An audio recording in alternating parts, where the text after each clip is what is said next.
नमस्कार प्यारे विद्यार्थियों, मैं राकेश जांगिड़ आपका अपने YouTube चैनल पे स्वागत करता हूँ। इस वीडियो में हम फ्यूचर इंडेफिनिट टेंस से पढ़ेंगे।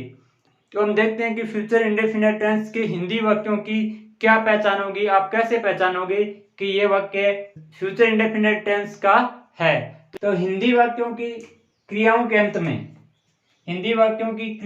अंत में गा, गे, गी आए तो वे वाक्य सिंपल फ्यूचर टेंस के होते हैं। यहाँ गा, गे, गी का मतलब क्या हो गया, जैसे जो भी आप क्रिया बोलेंगे उसके अंत में आपको गा, गे, गी मिलेगा। कैसे? जैसे मैं खेलूंगा, हम घूमने जाएंगे, वह यहाँ आएगा।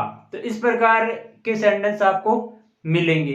तो हिंदी वाक्यों की पहचान क्या होगी कि हिंदी वाक्यों की क्रियाओं के अंत में, तो हिंदी वाक्यों की क्रियाओं के अंत में आपको गा, गे, गी मिलेगा। वो किस प्रकार मिलेगा, चला देखिए। जैसे इस सेंटेंस में याद करूंगा, ठीक है, अपनी कार धोएगा, हम गांव जाएंगे, अंग्रेजी पढ़ाएंगे, खेलेगा, करेगा, लिखेगा।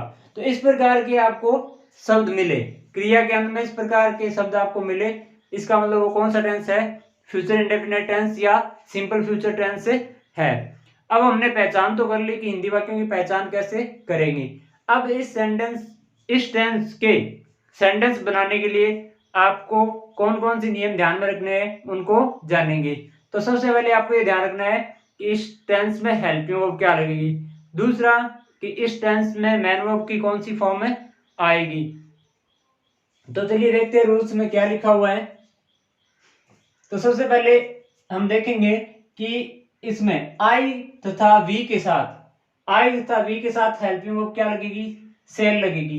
तथा शेष सभी सब्जेक्ट्स के साथ हेल्पिंग वर्ब क्या लगेगी, विल लगेगी। इसमें ऑक्सिलरी वर्ब सेल और विल का यूज कैसे होगा, ये प्रोनाउन के अकॉर्डिंग होगा। फर्स्ट पर्सन प्रोनाउन आई और वी के साथ सेल लगेगी और बाकी सभी सब्जेक्ट्स के साथ हेल्पिंग वर्ब क्या लगाएंगे, विल लगाएंगे। अब आप ये देखेंगे सेल और विल क्या है, मॉडल्स हैं। तो मॉडल्स के बाद हमेशा वर्ब की कौन सी फॉर्म आती है, फर्स्ट फॉर्म आती है, मतलब बेस फॉर्म में आती है। तो मेन वर्ब की बेस फॉर्म अर्थात वर्ब की फर्स्ट फॉर्म में लगती है। तो इसमें आप ध्यान रखें कि सेल विल मॉडल्स हैं और इनके बाद हमेशा वर्ब की फर्स्ट फॉर्म में लगेगी। तो ये हो गए इसके सामान्य से दो रूल। अब हम देखेंगे कि सकारात्मक वाक्य अफर्मेटिव सेंटेंसेस है, उनकी सेंटेंस स्ट्रक्चर क्या होगी। सबसे पहले क्या लिखेंगे, सब्जेक्ट लिखेंगे, उसके बाद क्या लिखेंगे, हेल्पिंग वर्ब, उसके बाद मेन वर्ब, उसके बाद ऑब्जेक्ट, उसके बाद समय और स्थान सूचक शब्द लिखेंगे। अब इस पर्टिकुलर टेंस की बात करें तो इसका स्ट्रक्चर मैंने आगे लिखी है। सबसे पहले आपको लिखना है सब्जेक्ट, उसके बाद आप क्या करेंगे, सेल या विल में से लगाएंगे अकॉर्डिंग टू सब्जेक्ट। अगर फर्स्ट पर्सन प्रोनाउन आई और वी आए तो आप सेल लगा देंगे। शेष जो सब्जेक्ट हैं उनके साथ क्या लगा देंगे, विल लगा देंगे। उसके बाद वर्ब की कौन सी फॉर्म आएगी, फर्स्ट फॉर्म आएगी। उसके बाद आपको ऑब्जेक्ट लिखना है अगर सेंटेंस में हो तो। उसके बाद समय और स्थान सूचक शब्द हो तो वो लिखे जाते हैं। तो ये एक सामान्य सी स्ट्रक्चर हो गई अफर्मेटिव सेंटेंसेस की, जो दो टेंसेस को छोड़ के सभी टेंसेस में यूज होगी। वो दो टेंसेस कौन से हैं, सिंपल प्रेजेंट और सिंपल पास्ट टेंसेस। तो उन दोनों में क्या है कि अफर्मेटिव सेंटेंसेस में हेल्पिंग वर्ब नहीं लगती, ये आपको ध्यान रखना है। अब हम देखेंगे पहला सेंटेंस हमारा, मैं अपने पाठ याद करूंगा। इस सेंटेंस में आप देखेंगे कि याद करूंगा, ये तो क्या हो गई वर्ब। तो लास्ट में इसके क्या है, गा है। अब कौन याद करेगा, मैं, ये क्या हो गया सब्जेक्ट। क्या याद करूंगा, अपने पार्ट, ये क्या हो गया ऑब्जेक्ट। तो इस स्ट्रक्चर को फॉलो करते हुए हम बनाएंगे। सबसे पहले आपको क्या लिखना है, सब्जेक्ट लिखना है। तो इस सेंटेंस का सब्जेक्ट क्या हो गया, आई। अब आई के साथ हेल्पिंग वर्ब क्या लगेगी, सेल और विल में से आई के साथ लगेगी सेल। आई सेल याद करना, तो वो क्या होगी, लर्न। आई सेल लर्न अपने पार्ट, तो ऑब्जेक्ट क्या हो जाएगा, माई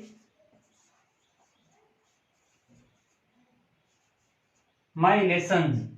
तो I share learn my lessons. हमने इसी स्ट्रक्चर के हिसाब से इसको बनाया। सबसे पहले हमने सब्जेक्ट लिखा, उसके बाद हेल्पिंग वर्ब लिखी, उसके बाद मेन वर्ब लिखी है और उसके बाद क्या लिखा है, ऑब्जेक्ट लिखा है। इस प्रकार आप एक अफर्मेटिव सेंटेंस का ट्रांसलेशन कर सकते हैं। अब ये बात आपको ध्यान होना चाहिए कि ये सब्जेक्ट है, ये हेल्पिंग वर्ब, ये मेन वर्ब और ये ऑब्जेक्ट है। ये आप जब आप पैसिव वॉइस पढ़ेंगे तब आपके बहुत ज्यादा काम में आएंगे, क्योंकि उनमें आपको उसमें सेंटेंस के अलग अलग पार्ट्स है उनका पता होना चाहिए कि कौन सा पार्ट है, हेल्पिंग वर्ब है, मेन वर्ब है, सब्जेक्ट है। अब हम देखेंगे अगला सेंटेंस, वह कल अपनी कार धोएगा। वह कल अपनी कार धोएगा। तो इस सेंटेंस में आप देखेंगे धोएगा क्या हो गई, वर्ब। कौन धोएगा, वह, ये क्या हो गया, सब्जेक्ट। और क्या धोएगा, अपनी कार, ये क्या हो गया, ऑब्जेक्ट। और कल इस वाक्य में क्या हो जाएगा, समय सूचक शब्द हो जाएगा। जो ऑब्जेक्ट आया तो उसके बाद लिखेंगे। तो सबसे पहले क्या करेंगे, सब्जेक्ट लिखेंगे। वह की इंग्लिश क्या हो जाएगी, यहाँ ही हो जाएगी। ठीक है, अब ही के साथ क्या लगेगा, सेल और विल में से। ये थर्ड पर्सन प्रोनाउन है, ये थर्ड पर्सन प्रोनाउन है, इसलिए क्या लगेगी, इसके साथ है विल लगेगी, ही विल।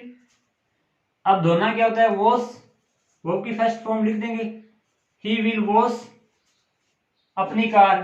तो क्या हो जाएगा, हिज कार। कल तो क्या हो जाएगा, टुमारो।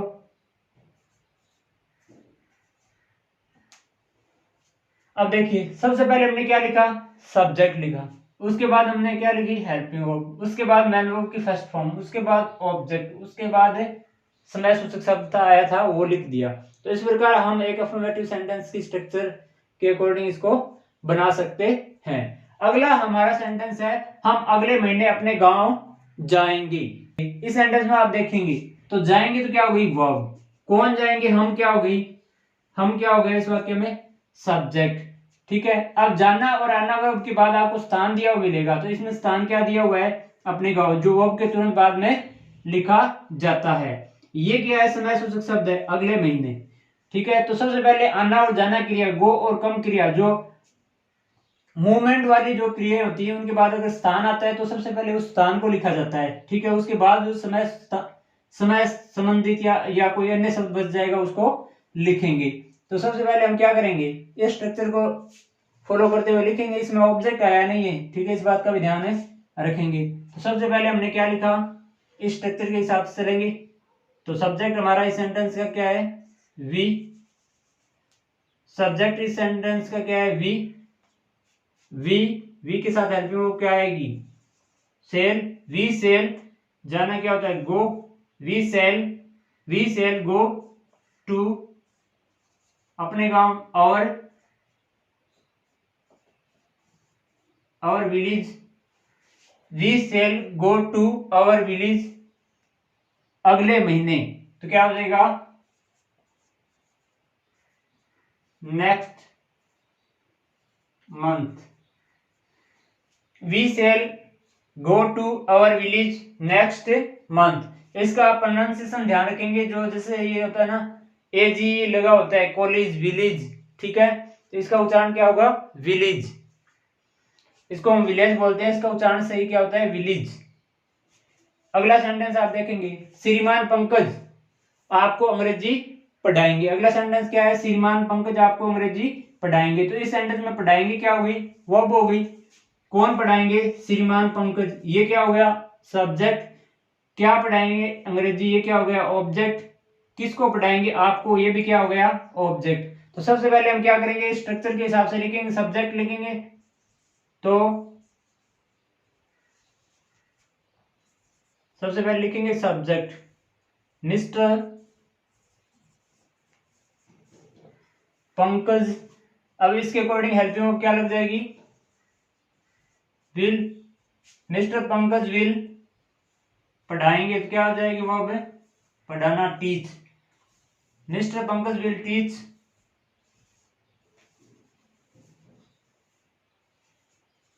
आपको, यू, और अंग्रेजी, इंग्लिश।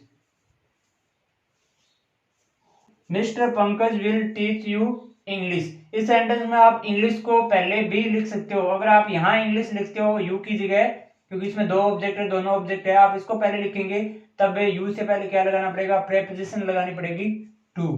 ठीक है, इस प्रकार हमने इस सेंटेंस स्ट्रक्चर के हिसाब से बनाया इसको।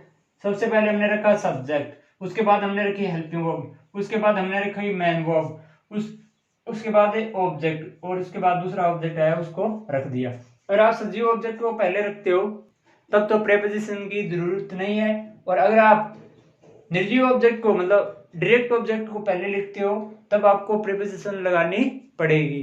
ज्यादातर टू का यूज होता है और कभी कभार के लिए के अर्थ में फॉर का यूज भी होता है। अगला हमारा सेंटेंस है वह हमारे साथ क्रिकेट खेलेगा। तो इस सेंटेंस में खेलेगा तो सिंपल फ्यूचर टेंस हो गया। अब कौन खेलेगा, वह, ये क्या हो गया, सब्जेक्ट। क्या खेलेगा, क्रिकेट, ये क्या हो गया, ऑब्जेक्ट। हमारे साथ ये रिमेनिंग पार्ट्स में लिख देंगे विद अस। तो सबसे पहले हमने लिखना है सब्जेक्ट। सब्जेक्ट इस सेंटेंस का क्या हो गया, ही के साथ हेल्पिंग वर्ब क्या लगेगी, ही के साथ हेल्पिंग वर्ब लगेगी विल। ही विल, खेलना क्या होता है, play, he will play. Object क्या हो जाएगा, cricket, he will play cricket हमारे साथ, तो क्या हो जाएगा विद अस। तो हमने पहले सबसे पहले क्या लिखा, सब्जेक्ट, उसके बाद हेल्पिंग वर्ब, उसके बाद मैन वर्ब, उसके बाद ऑब्जेक्ट। ये रिमेनिंग पार्ट्स मान लो हमारे साथ, तो with us. He will play cricket with us, वह तुम्हारी सहायता करेगा। अगला सेंटेंस क्या है, वह तुम्हारी सहायता करेगा। तो सहायता करेगा ये तो क्या हुई वर्ब, कौन करेगा सहायता, वह क्या हो गया सब्जेक्ट, और जिसकी सहायता की जाती है वो क्या होता है ऑब्जेक्ट। तो तुम्हारे इसमें क्या हो गया ऑब्जेक्ट।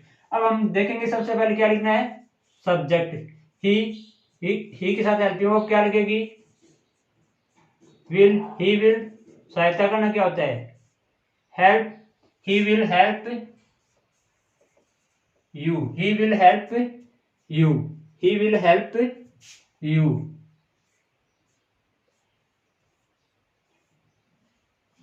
अगला सेंटेंस, पवन एक कहानी लिखेगा।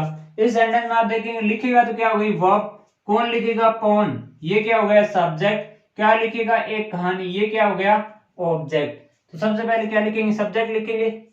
तो सब्जेक्ट इस सेंटेंस का क्या हो गया पवन, ठीक है।